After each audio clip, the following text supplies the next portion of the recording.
السلام علیکم اسٹوڈینٹس، میں آپ کی اردو کی ٹیچر ہوں۔ آپ تمام اسٹوڈینٹس کو جماعت ہفتم میں خوش آمدید۔ اسٹوڈینٹس، آپ کو یاد ہوگا کہ میں نے اپنے لاسٹ لیکچر میں نظم ہم کی بلند خوانی کروائی تھی اور آپ کو نظم سمجھائی تھی۔ آج میں نظم ہم کی مشق کرواؤں گی۔ آپ اپنی کاپی پر سب سے پہلے پیج پر انڈیکس بنائیں گے۔ اس کے لیے آپ کرنا یہ ہے کہ آپ انڈیکس میں نمبر شمار میں پہلا نمبر لکھیں گے، نمبر 1۔ عنوان کی جگہ پر آپ لکھیں گے نظم ہم اور پھر تاریخ لکھیں گے۔ اس کے بعد آپ ہیڈنگ مینشن کریں گے، first term work has been started. اس کے بعد آپ سبق کا نام مینشن کریں گے، سبق کا نام ہے ہم۔ اس کے بعد آپ الفاظ معنی کی ہیڈنگ مینشن کریں گے، الفاظ معنی۔ سب سے پہلا لفظ ہے عالم۔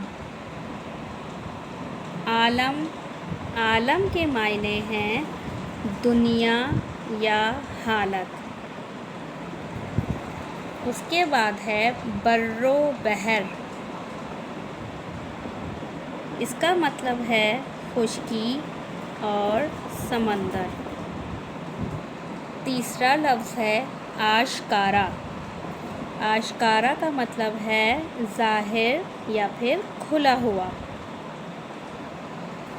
چوتھا لفظ ہے شان یکتائی۔ اس کا مطلب ہے اکیلا عزت والا۔ اس کے بعد ہے جاہ و حشمت۔ جاہ و حشمت کے مطلب ہیں شان و شوکت۔ اس کے بعد ہے اوصاف۔ اوصاف کا مطلب صفت کی جمع یعنی خوبیاں۔ اس کے بعد ہے صنعت۔ صنعت کا مطلب ہے کاریگری یا پھر دستکاری۔ اس کے بعد ہے تابع۔ تابع کا مطلب ہے ماتحت یا متی۔ اس کے بعد ہے دار فانی یعنی فنا ہونے والا مقام۔ اس کے بعد ہے جلانا۔ جلانا، جلانا کا مطلب ہے زندہ کرنا۔ سب سے آخری لفظ ہے اجل۔ اجل کا مطلب ہے وقت یا پھر موت یا پھر قضا۔ اب میں آپ کو تشریحات بتاؤں گی۔ تشریحات کرنے کے لیے آپ کو اپنی کاپی پر تشریحات کی ہیڈنگ مینشن کرنا ہوگی۔ اس کے بعد آپ پہلا شعر لکھیں گے۔ پہلا شعر ہے خدا کا نام روشن ہے، خدا کا نام پیارا ہے، دلوں کو اس سے قوت ہے، زبانوں کو سہارا ہے۔ شعر لکھنے کے بعد آپ حوالہ کی ہیڈنگ مینشن کریں گے، حوالہ لکھیں گے یہ شعر ہماری اردو کی کتاب کی نظم ہم سے لیا گیا ہے۔ اس نظم کے شاعر کا نام اکبر الہ آبادی ہے۔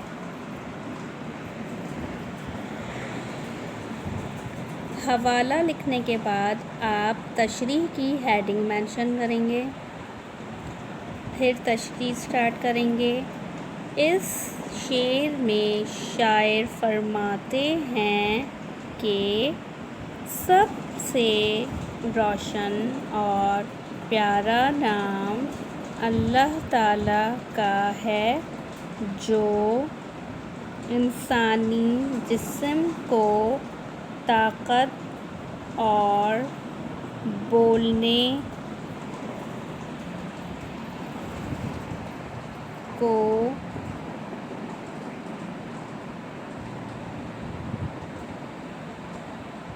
سہارا دیتا ہے۔ جب کبھی انسان کسی مشکل میں ہوتا ہے تو اسے اللہ تعالیٰ کے نام کے سوا دوسرا کوئی نام نہیں سوجھتا، اور یہی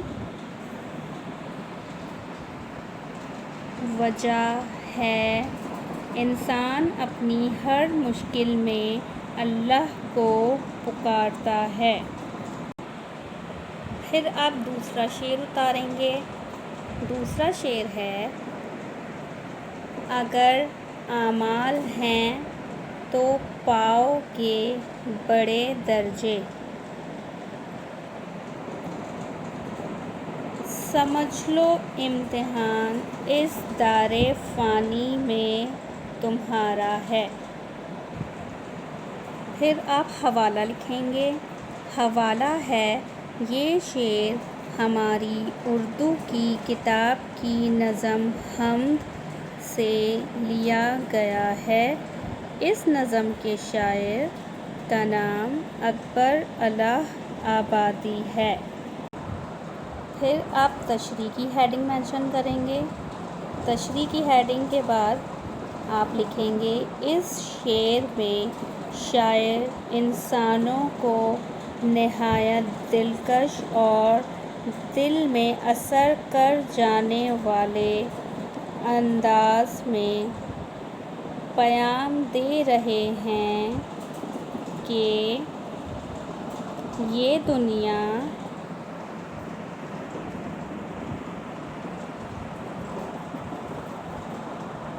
اس کا مطلب ہے کہ جیسا کرو گے ویسا بھرو گے۔ اب میں آپ کو سوال و جواب کرواؤں گی۔ سوال نمبر 1 ہے: اس حمد کے شاعر کون ہیں؟ شاعر کے بارے میں مختصراً اپنے الفاظ میں لکھیے۔ جواب: اس حمد کے شاعر اکبر الہ آبادی ہیں، جن کا نام سید اکبر حسین رضوی تھا۔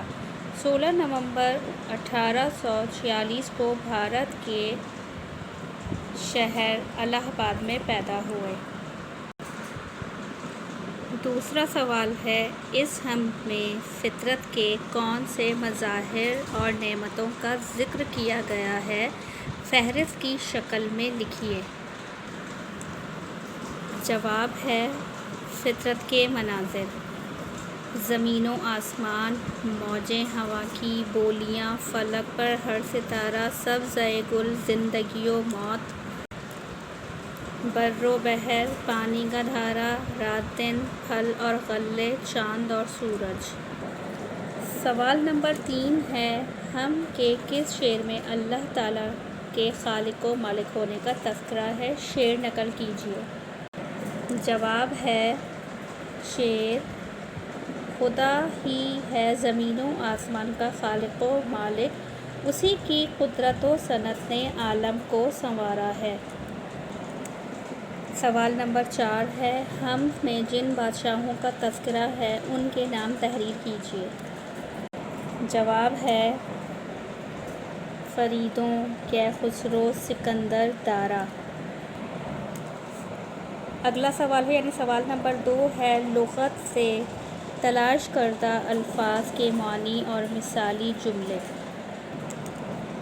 جملے بنانے کے لیے آپ سب سے پہلے لکھیں گے الفاظ، معنی، جملے۔ یہ ہیڈنگز مینشن کرنی ہے آپ کو۔ پھر سب سے پہلا لفظ لکھیں گے عالم۔ عالم کا مطلب ہے دنیا۔ جملہ ہے یہ عالم دراصل اللہ کی کاریگری کا شاہکار ہے۔ دوسرا لفظ ہے جلانا، یعنی زندہ کرنا یا تازگی بخشنا۔ اللہ تعالیٰ کے حکم سے حضرت عیسیٰ علیہ السلام مردوں کو جلایا کرتے تھے۔ تیسرا لفظ ہے جلانا، یعنی آگ لگانا۔ کل امی نے ردی کا ڈھیر جلانے کے لیے احمد کو دیا۔ چوتھا لفظ ہے عالم، یعنی پڑھا لکھا۔ بغداد سے آیا ہوا عالم عربی قواعد اور فارسی زبان کا بھی ماہر ہے۔ پانچواں لفظ ہے ملک، یعنی سلطنت۔ جماعت ششم کے بچوں نے کئی ملکوں کی معلومات اکٹھی کر کے عمدہ کتابچہ بنایا۔ چھٹا لفظ ہے ملک، ملکیت، املاک کی جمع۔ کسی کے ساتھ زیادتی کر کے اس کی ملک پر قبضہ کرنا قطعی طور پر ممنوع ہے۔ ساتواں لفظ ہے دکھانا، یعنی درد دینا۔ کسی کا دل دکھانے سے اللہ تعالیٰ ناراض ہوتے ہیں۔ آٹھواں لفظ ہے دکھانا، یعنی نظر آنا۔ عابدہ نے اپنے ہاتھ کی بنی ہوئی کئی چیزیں دکھانا چاہی مگر میرے پاس وقت نہیں تھا۔ اسٹوڈینٹس، نظم ہم کی مشق کا کام اختتام ہو چکا ہے۔ آپ اپنی کاپیز کمپلیٹ کیجیے اور چیکنگ کے لیے اسکول بھیجیے۔ اب میں آپ سے اپنے اگلے لیکچر میں ملوں گی۔ جب تک کے لیے اللہ حافظ۔